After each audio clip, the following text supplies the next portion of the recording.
वेतन आयोग से सैलरी में होगा बम्पर उछाल। हिटमैन फैक्टर से मिलेगी खुशियों की चाबी। क्या महंगाई भत्ता भी बढ़ने वाला है? दोस्तों, आज का दिन कैलेंडर पर साधारण दिख सकता है, लेकिन देश के करीब 1,19,00,000 सरकारी कर्मचारियों और पेंशनर्स के लिए ये किसी बड़े फैसले से कम नहीं है। सरकारी दफ्तरों के गलियारों में हलचल तेज है और सबकी नजरें टिकी हैं एक खास मीटिंग पर। जी हां, आज दिल्ली में national council of joint consultative machinery यानी NCJMC की ड्राफ्टिंग कमेटी की एक बेहद अहम बैठक होने जा रही है। आप सोच भी नहीं सकते कि ये बैठक आपके लिए कितनी जरूरी है। दरअसल इस मीटिंग का सबसे बड़ा एजेंडा है 8वें वेतन आयोग के लिए साझा मेमोरेंडम को अंतिम रूप देना। जरा सोचिए कि ये वही दस्तावेज है जो ये तय करेगा कि आने वाले समय में आपकी सैलरी कितनी होगी और आपको कौन से भत्ते मिलेंगे।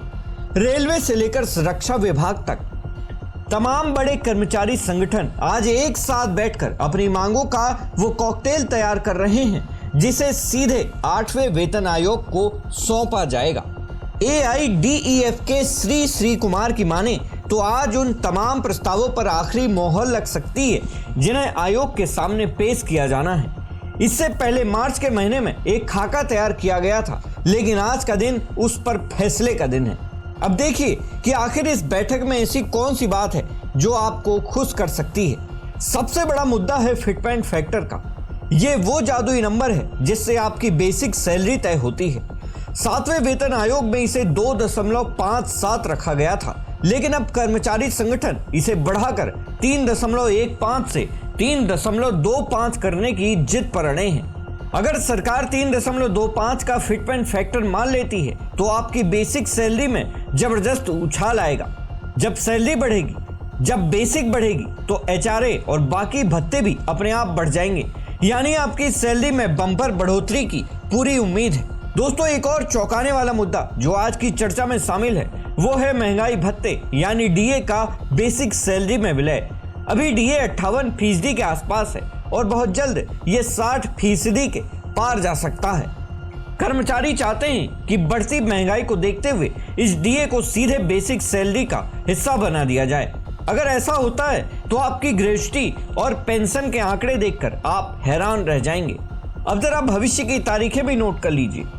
13 अप्रैल की इस बड़ी मशक्कत के बाद 24 अप्रैल को उत्तराखंड की राजधानी देहरादून में एक और बड़ी बैठक होने वाली है। 8वें वेतन आयोग का गठन पिछले साल 3 नवंबर को हुआ था और उसे अपनी रिपोर्ट देने के लिए 18 महीने का वक्त मिला है। लाखों लोगों की उम्मीद है कि ये नई सिफारिशें 1 जनवरी 2026 से लागू मान ली जाएंगी।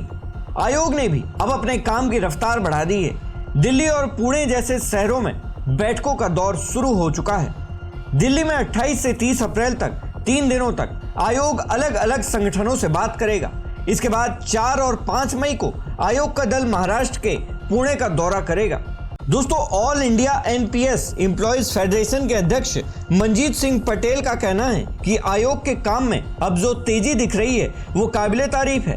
कर्मचारी संगठनों को लगता है कि उनकी आवाज अब सरकार तक मजबूती से पहुंच रही है।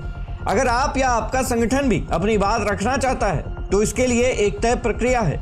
आपको आयोग की आधिकारिक वेबसाइट पर जाकर अपना मेमोरेंडम जमा करना होगा और फिर यूनिक मेमो ID के साथ 20 अप्रैल तक ईमेल के जरिए अपॉइंटमेंट लेना होगा। दोस्तों, ये खबर सिर्फ आंकड़ों की नहीं है, बल्कि ये उन लाखों परिवारों के सपनों और उनकी आर्थिक सुरक्षा से जुड़ी है जो दिन रात देश की सेवा में लगे हैं। दोस्तों, अब सवाल आपसे है, क्या 8वें वेतन आयोग के इस कदम से आपकी भी जिंदगी बदलने वाली है? आप अभी महीने का कितना कमाते हैं और 8वें वेतन आयोग के बाद आपकी सैलरी में कितना इजाफा होने वाला है? हमें कमेंट बॉक्स में जरूर बताएं। ब्यूरो रिपोर्ट, सरकारी मंथन।